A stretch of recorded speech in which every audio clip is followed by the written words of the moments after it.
This is a support position. That's my hope entirely, but I'm also hyped that we get ourselves a Yasuo in the mid lane as well, up against Jess on that Zed that has been lethal this entire tournament. But this is your heavy hitter, and again, be sure to let us know who you guys think is going to be taking home the victory today, and who's going to be taking that lion's share of 60K, over 60K, as well as, again, like we mentioned, there's a lot of good coming out of this event. Donations over to local charities, upwards of close to 60,000 in total from Riot themselves, and just a lot of good, a lot of fun here in the Pentaboom Showdown. Yeah, you gotta love the support that we've been getting to. I think the audience have been really the ones that made all this so successful. And you know, this is how you guys can contribute back. You can, by viewing, by watching, and by interacting with the channel, you know, you give Ryan some idea that, hey, people like this, they like the initiative, they like the charity aspect of it. Let's keep doing this in the future. So this is one way that we can contribute back in it as well. Otherwise, let's take a quick look into what Musou is trying to get done, going over for this rip buff. What an aggressive play to start off the game. We do see a little bit of a response from VY, but that's a little bit late. Akali comes in, though. Ooh. Never mind. Hello, that's just 2 kills going on over to Team Volley to start things off here as, again, Team Volley, they are this one team that will always... cannot scale up with enough magic resist quickly enough to actually be able to hold out against the Akali, right? The Akali is just going to shred through the Malphite, and once Malphite loses that tankiness, he's a husk of a shell. He's a husk of a rock. And we saw this literally before in the last Volley matchup. It was an Akali versus a Malphite. The Malphite got pushed in underneath tower. And also to note, like, the Akali already has 1,000 gold lead. That's like practically a full component now completed toward their first item. And on top of that, they've also been able to slow down the jungle when it comes to this Amumu, which is going to be a little bit longer to get that level 5, where already we see Fadang. It's going to be that Lee Sin already having ultimate up and available to try and make a play happen.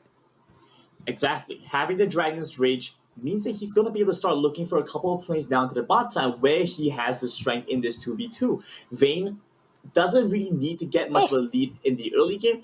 Really just needs to be able to survive and not suffer too much pressure from the Amumu. So just being able to alleviate and relieve some of the pressure down bot side is more than enough. So you can kind of see what Team Volley is looking to try and do in the bot lane. Just having the Lee Sin sit around this side, whereas the Amumu has already rotated to try and grab that blue buff a little bit ways away, but still within reach to assist the team. Do you see this here, Cindy? Opting to not level the Ash arrow at 5 instead of one of the extra point into that the first point there.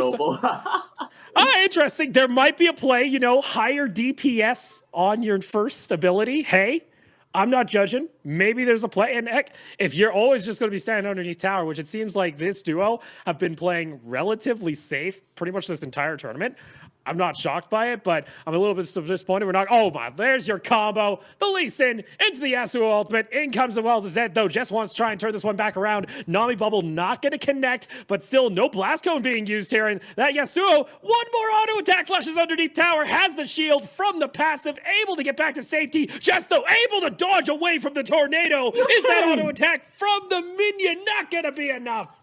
And the dive comes through, and no one should have survived that tower dive, but somehow that damn Yasuo just did. Jess is upset. That was a free kill. That was his time to start snowballing ahead. The fact that Musou could go in that deep, dive on the turret, dash out through the minions, barely survive. And even if Jess had managed to hit the shuriken there at the very last second, Musou got his shield back up. So it wouldn't even have mattered. He would have survived no matter what. I'm just stunned. That is the frustration of playing up against Yasuo. If you're mid laner, and especially like in the early years when Yasuo first came out, you're like, yeah, I hate this passive shield. It's the dumbest thing in the world, but it pays off once more. We did see some pings though coming up from Inspired. Looks like they wanted to try and go for a Drake play, but unfortunately, that Lee Sin is just hugging down toward the Dragon Pit. Unfortunately, they're just not going to be able to do anything, especially when you see that Yasuo push in mid lane and a collapse now into the river. Difficult situation for Inspired. Down a little bit. Big fight coming through. They're going in on this, actually. They're going pretty low. That's going to be the Lee Sin taking on down. Cindy able to get a kill there. That's actually going to be the Mumu taking down both. But now comes a re-engage as that is the Yasuo pathing around the corner, able to find one, has that shield. Wind wall goes up, able to just keep delaying that damage output. A double knockup, but does not have the ult available, but still burning down this Mumu. Is it close enough? No, they're not going to be able to. And there you go. Inspire strikes back. Huge fight to bring Inspire back in, going for the dragons, delaying the pickup from Volley, and the move was so very tanky at this point. Great setup and execution coming through. She has the ultimate now, right? So Cindy has the Enchanted Crystal Arrow this time around, makes good use of it, gets the stun, gets the lockdown onto the Yasuo, denies him any exit from that fight, prevents him, or rather waits out the wind wall as well. So very good timing in that front. Oh!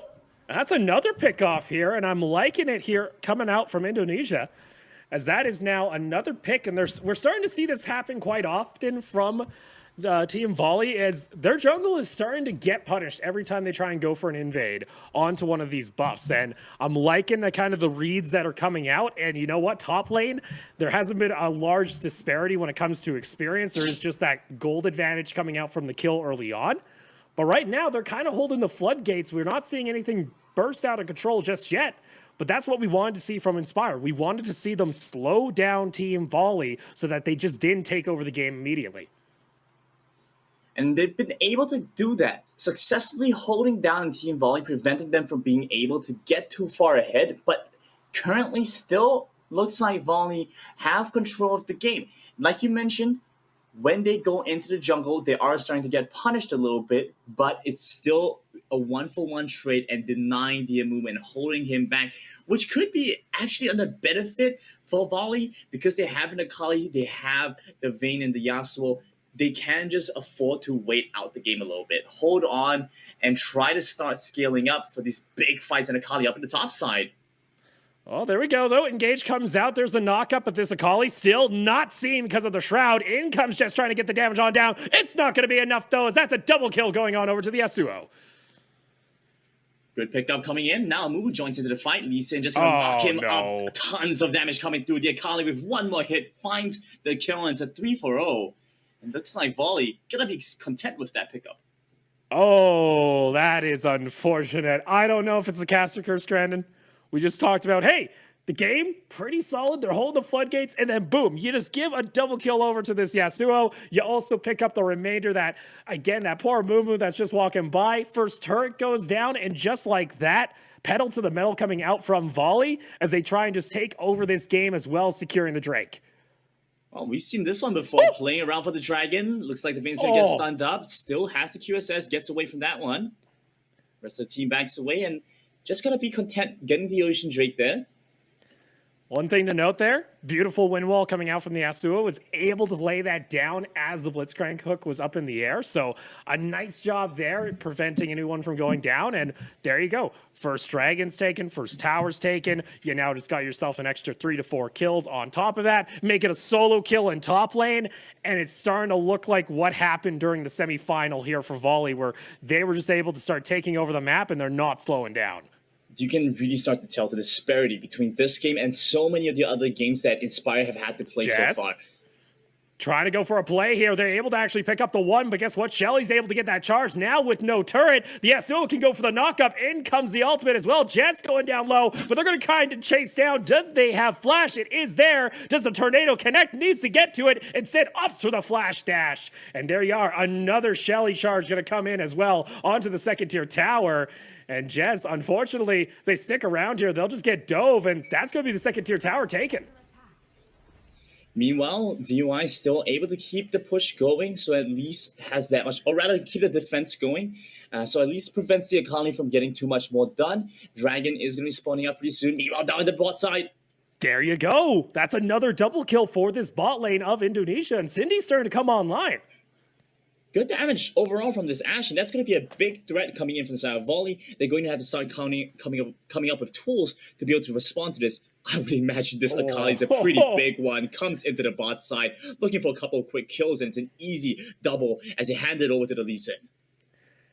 And you're starting to see this duo of the top and jungle not show any mercy here, and it's starting to show through. Right when we praised, yes, this bot lane started to take off. I think Cindy was certainly got her again their second double kill of the game, and then instantly Akali comes from the river, says, "Hey, looks like you're having a fun time. I'm gonna ruin it though." They do at least find themselves a tower in response, get themselves some gold, get themselves some control on the map, but as you can see, that map, it's dark on the mini-map right now, and it's very hard for them to push forward without being at risk.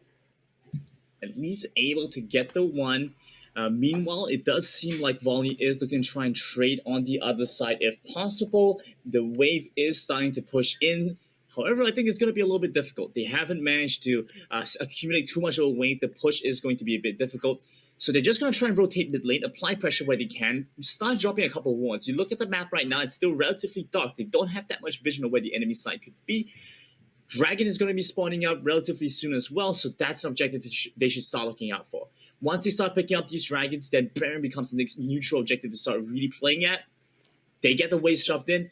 It's an easy pickup, it's an easy conversion, and from there on, should be able to look for the win.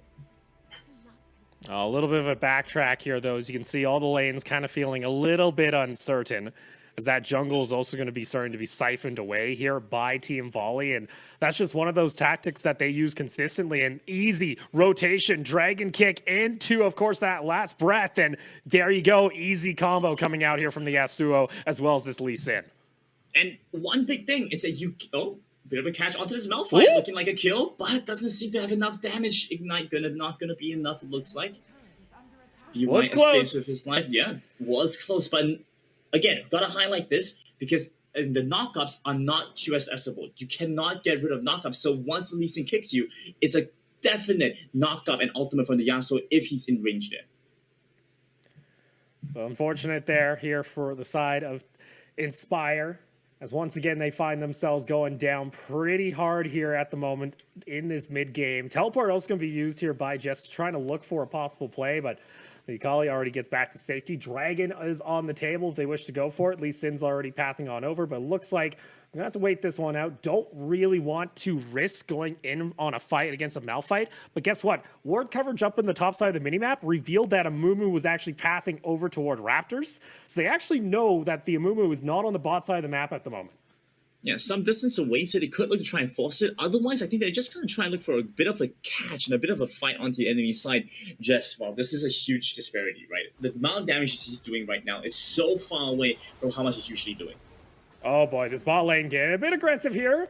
VY trying to escape. Unfortunately, that Yasuo is just going to hunt them down. It's a double kill once again for this Akali. And at the moment, things are not looking pretty. It's going to make, well, for Inspire, they're going to need to find something to inspire them. They need to find themselves a massive objective steal. They need to repeat what they did in the semi-final here in Game 1, or else it's looking like Team Volley are going to be taking the lead here to start off the grand final. Yeah, it's a definitely difficult one. Inhibitor turret going down 17-8.